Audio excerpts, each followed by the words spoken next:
I want you to grow. So let's talk today about exactly how to scale and grow. And this video is going to be a no-nonsense guide on how to do it. So let's get right to it.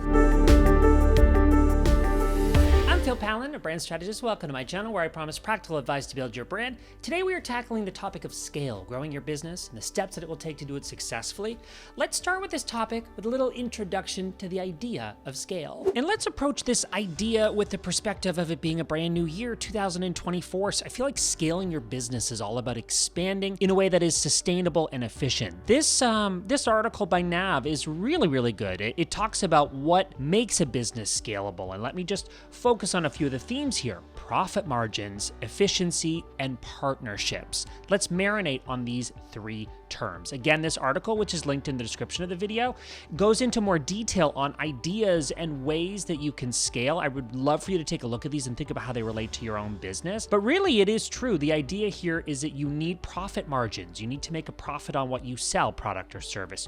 You also need efficiency. And I feel like the beginning of the year is the perfect opportunity to revisit your processes, your systems, your workflows, and figure out how can you be more efficient, as well as partnerships. I can think of lots of partnerships in my business. For example, partnerships might be a working arrangement with someone that doesn't actually work full-time for you. It might be a vendor that offers a specific service. For example, I have a team abroad that helps me with my YouTube videos, editing, thumbnail design, video optimization. This is something I would consider a partnership, and you might want to think about more of those into the new year. Another good article, this one is on LinkedIn, called Scaling Your Business in 2024. Again, I love that focus, and the idea here is getting noticed. You can read this article, it's linked, but I love this. Employ artificial intelligence to refine business strategies, predict customer needs, and tailor offerings with precision. Couldn't say it better myself. Now we have this incredible resource called AI, whether it be ChatGPT or any other tool that you prefer to use. You can ask it questions. Better than asking it questions, have an open dialogue with it. I find myself opening it every single day. It could be work related, it could be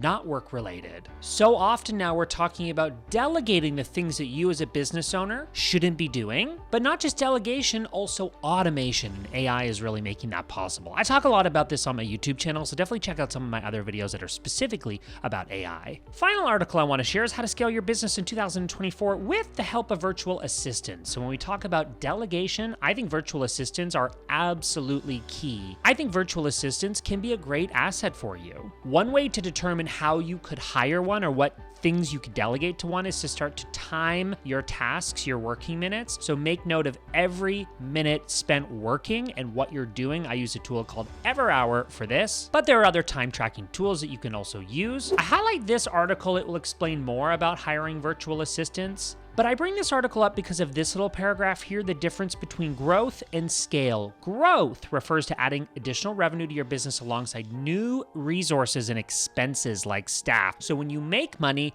it also costs more money to make that money, okay? Versus scale, that is different because it's adding revenue to your business without adding too many resources. You still may need to add a few, but it's not adding a significant amount of resources. As it says here, in effect, you are doing more with less. So that's kind of how we define all of this. So we've talked about scale, but what about stagnation? Signs that you are stagnating, slowing down or not making progress? Not good, but we can do something about it. Let's discuss. Stagnation means a lack of progress or growth, which can eventually lead to being obsolete. And maybe the best example that we know for those of us in the US, it's Blockbuster, the rise, the fall, and apparently it's having a bit of a rebirth. Blockbuster had its glory days. Its downfall was likely a result of Netflix and other streaming platforms. Its resurgence, that's a bit debatable. Certainly there's a huge nostalgia still associated with Blockbuster. I didn't know this, but in 2020, the Bend store in Oregon, that's the only remaining Blockbuster, actually listed on Airbnb for a end of summer sleepover. Kind of ridiculous. Certainly Blockbuster is not what it was many moons ago. And as a small business, we want to avoid this happening to us. I'll link to this article in the description if you're curious. Stagnation for small businesses. This might look like reduced innovation, outdated business models,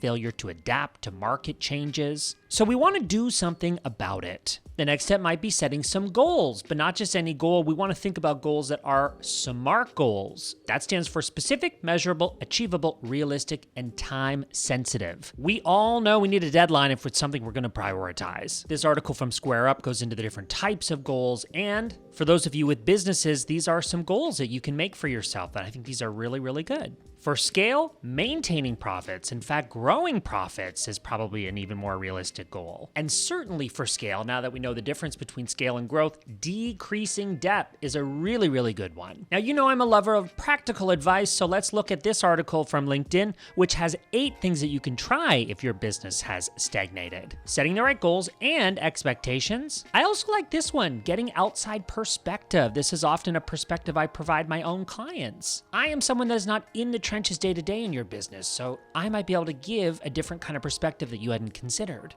Other things that this mentions, changing up leadership, focusing on innovation, that word has come up a few times, analyzing your competitors, even asking your customers for advice. That's something I love to do. Send out an email or a survey, and before you make big decisions like product launches or business model changes, actually ask your customer. They're the one that purchased from you. Now, I want to give you some actual steps that you can follow to scale and grow. This is the good part. I've sprinkled in practical tips and advice throughout this video, but I kind of want to sum it up right now, what I think is the most important. Back on the NAV article that I talked about earlier, I love that they outlined the mistakes to avoid. I mean, that's often a good way of looking at this. What are the things we shouldn't do? Scaling too fast. It can be so tempting to do this with urgency, but you want to take it slow and steady, like so many other things in business. What about having too many revenue streams? That might seem like a good idea, right? The most revenue streams means the most money made. Not necessarily. The more that you diversify, it tends to happen that the more you lack focus, right? It's so important to have focus in business. Rather than having 10 revenue streams, which will likely involve more resources to pull that off,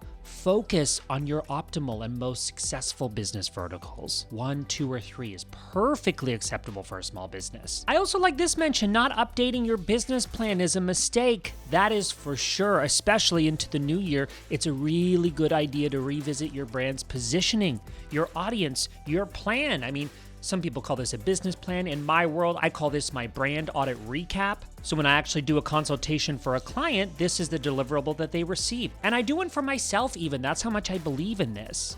We outline very specifically what opportunity exists, what challenges exist for our business, as well as a solution that we're going to provide as a business. We can sum up my brand in one sentence, and I swear I open this at least once a day, just to get aligned and focused. That's the brand sentence for my agency, and this is the brand sentence for me as a personal brand, focused on speaking and creating content. Back over to this article that I love. They really sum up action items very well here. So quickly, the things that you need to focus on. Maintaining your core values. Don't lose those in your desire to scale and grow. Monitor your financial health, cash flow, expenses, diversifying revenue streams, mitigating risk, and staying financially stable in times of change. Emphasizing customer relationships, they're the ones that drive your business, so don't lose focus in terms of prioritization. Not just new customers, but also keeping old customers happy and keeping them returning. You've heard before that it's much easier to keep an existing client than it is to win over a new one. Finally, investing in employee development. This is something that I've been thinking a lot about. How can I incentivize my own team, contractors and employees, to stick with me and to grow with my brand? Beyond just financial incentive, what other things can I be doing for them to keep them enriched and motivated and loyal? Great actionable items as you think about scale for yourself. There you go, my thoughts on scale, stagnation, the steps to grow your business. I've done all the talking, now I want to hear from you. What resonated most? What are you going to do first? Let me know. Comments below. Let's keep the conversation going on down there. Respond to those personally. I've linked to some useful stuff related to what we just covered. Go ahead, check that out below. And if you enjoyed this video, give it a like. That helps other people discover these videos, which we work hard to create for you. And subscribe for more of my videos on branding, positioning, building, and promoting your brand. Next, I'm sharing a few videos I think you'll be interested in. I'm Pallen. Thanks for watching those. Coming up next.